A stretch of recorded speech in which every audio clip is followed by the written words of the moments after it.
When a wife buys something, her husband thinks it belongs to him too. If he can't accept that, he suggests divorce. My husband Charles often tries to take things from me for no good reason.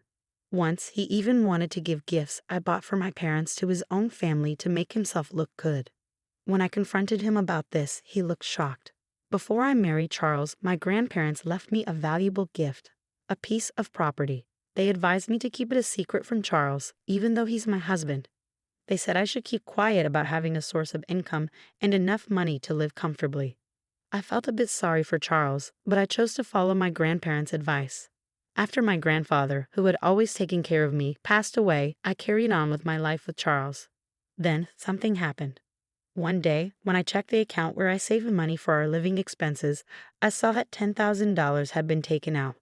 This account was mostly handled by me and meant to cover the cost of living that Charles and I shared. It was a significant amount, and I couldn't recall withdrawing it myself. It seemed inevitable that Charles was the one who had taken it out. That evening, when Charles returned home, I confronted him about it. "Hey, $10,000 are gone from our living expenses account. Do you know what happened to the money?" "Yeah, I lent it to my mom. She was in some trouble," he replied casually, confirming that Charles had indeed lent the money to my mother-in-law, Lisa. "And you didn't think to inform me beforehand?" "It's all right, though. It's money I earned, so it's not a big deal. We have savings, so losing that amount won't hurt us. If Lisa needed help, I understand why you did it, but it would have been nice to hear about it from you first. After all, the account is for both of us.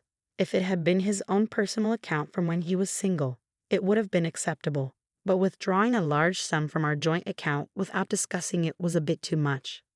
When I sighed heavily at Charles's selfishness, he frowned and gave me an irritated look. Fine. I'll tell you next time." Charles dismissed me, clearly annoyed, and quickly walked away to the bathroom. I felt uneasy about the situation. He hadn't acted like this when we first got married. He used to listen to me sincerely. Is this how relationships change over time? A few days later, I had no choice but to visit my in-laws' house to deliver a package that had been mistakenly delivered to our address. "Oh, Megan, thanks for making the trip all the way here. Why don't you come inside since you've come all this way?" I had planned to just drop off the package at the door, but I couldn't refuse my parents-in-law's invitation, so I ended up in their living room, having tea. While there, I couldn't help but notice various luxurious items: expensive cosmetics, glamorous clothes, health products. Oh my, our wonderful son gave these to me as gifts. Since there was $10,000 in the bank account anyway, it seemed natural to spend it this way. However, knowing that Lisa needed money and Charles had lent her that exact amount, I couldn't shake the uneasy feeling that all of it had been spent on her luxury items. As I quietly sipped my tea, not able to muster a smile, my in-laws' cheerful expressions faded, replaced by a look of concern that seemed almost threatening. "Our son is so kind and thoughtful, showering me with gifts. But what about you? Are you being a good wife to him? There's something suspicious going on." "We've heard things, my father-in-law said, his tone implying accusation. "He's always blamed by you for spending money on me," my mother-in-law chimed in. Now it all makes sense.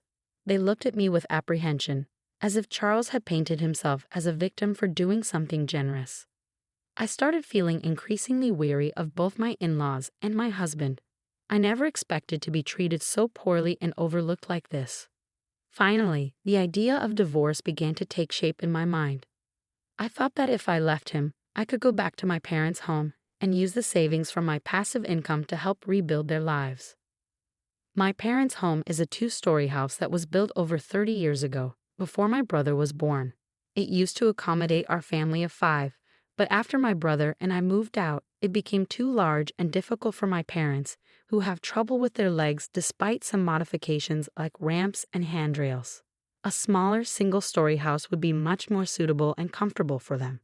I immediately called my parents to discuss my plan to divorce Charles and rebuild their home. Surprisingly, they weren't shocked by the divorce news and were thrilled about the idea of renovating their house. Over the phone, they eagerly listened to my plans. "I'm so grateful that you're thinking of renovating it for us." "Thank you.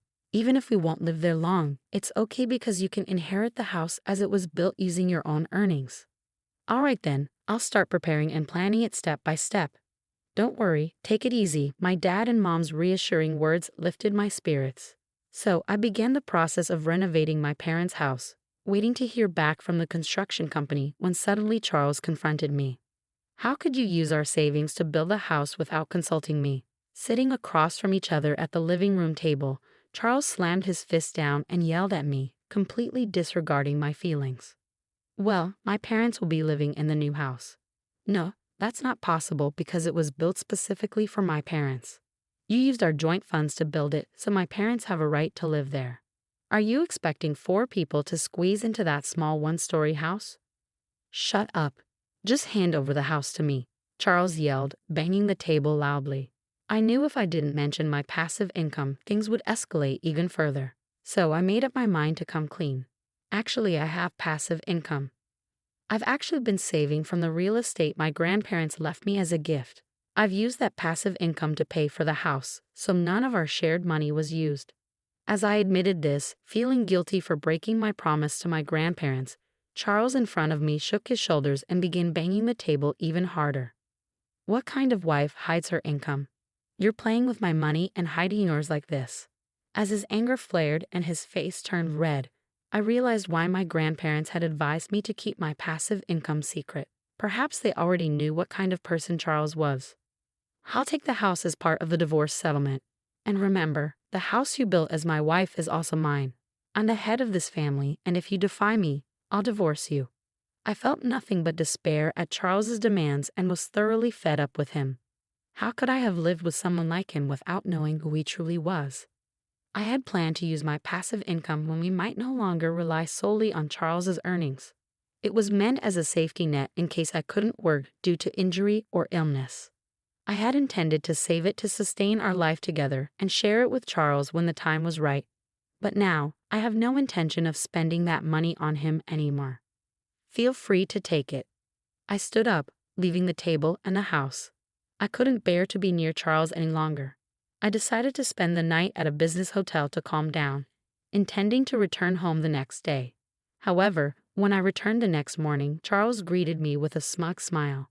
He approached me, holding a sheet of paper he had concealed behind his back. It was divorce papers already filled out. You lied about having passive income, didn't you? You pretended to have it to cover up the fact that you were actually taking money from our joint property, didn't you? Charles' accusation bewildered me. I had told him the truth sincerely. I hadn't lied. It's true, I have passive income. Here you go again. I know you can't live without me, Charles sneered as he forcefully placed the divorce papers into my hand. Let me know when I can move in, okay? I'm off for a drink. With that, he patted my shoulder and left, humming in a cheerful mood. In that moment, I finally saw Charles for who he truly was. He hadn't changed. He had always looked down on me since the beginning of our marriage. He never truly considered my feelings. I wasted no time.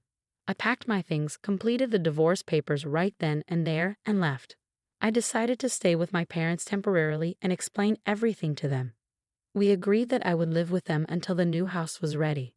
The next day, I was dismayed to find my phone filled with missed calls from Charles. Shortly after, it rang again. Reluctantly, I answered, hoping this would be the last conversation I ever had with him. Hello. Hey. All your stuff is gone, you know. My husband's impatient tone left me with nothing but questions. He was the one who initiated the divorce, so why was he acting so flustered now that I had actually left? Huh? We're getting divorced, so it's normal for my things to be gone. I won't be coming back, so feel free to use the empty space however you like. I wondered if he sensed something different in my tone. There was silence from my husband for a few moments. Finally, it seemed he had realized that I indeed had passive income. Then, after another pause, he spoke in a surprisingly gentle voice I had never heard before. Hey, could you let my parents live in the new house? I don't mind staying with your parents, please. I already told you it's a small one-story house. Please understand. I plan to surprise my parents with it. His request left me speechless. What was he thinking? Wanting to give away a house he didn't even buy and call it a surprise? It seemed reckless beyond belief. You don't care about our savings at all, do you? I've been stressing over the money I give you as an allowance and what we save for living expenses, trying hard to manage everything. That's beside the point here. You're careless with money and leave all the hassle to others. Then act like you did everything yourself when it comes to your parents, right?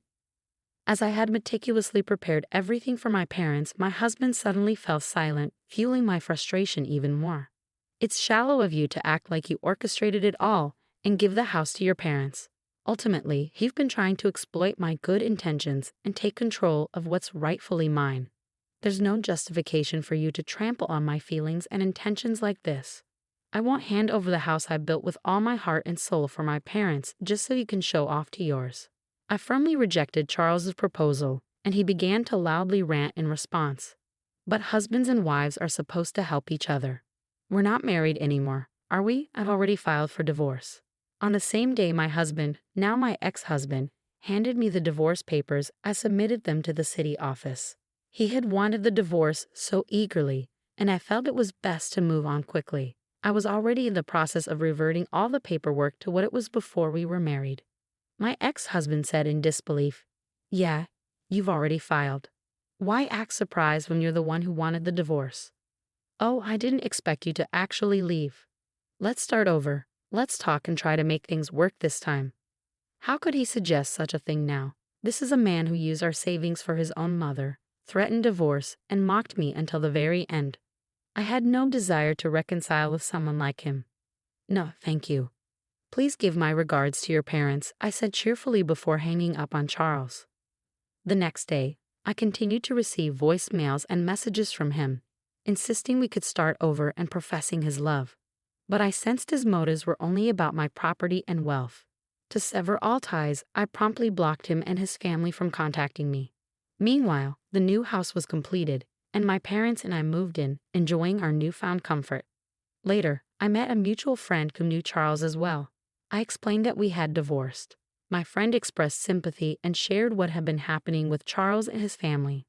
Firstly, my ex-husband abruptly submitted his resignation letter at work, claiming he no longer needed to work hard because he had acquired real estate. He then disappeared, making himself unreachable to his colleagues. However, the next day, he apparently tried to retract his resignation. His bosses understandably reprimanded him for vanishing without notice and the disruption caused by his sudden resignation letter. The company questioned him about his behavior, but Charles couldn't admit he was relying on my income, so he attempted to fabricate an explanation. Eventually, though, the truth about our divorce came to light and his lies were exposed. As a result, the company refused to reconsider his employment. Charles, who mocked my passive income as probably fake, was actually trying to benefit from my earnings and impressed his parents by giving them a house as a gift. He didn't consider me or our future at all. When I think about that, I no longer have any feelings for my ex-husband. In fact, I feel relieved. I heard that he returned to his parents' home, where they must have been tough on him because he's now scrambling to find a new job. However, his departure from his last job has made it difficult for him to secure employment. It's safe to say he's facing the consequences of his actions. As for me, I live happily with my parents in a home I built myself. I have a job that I love, and I'm enjoying life. I had been saving my passive income for Charles and our future, but now I'll use it to support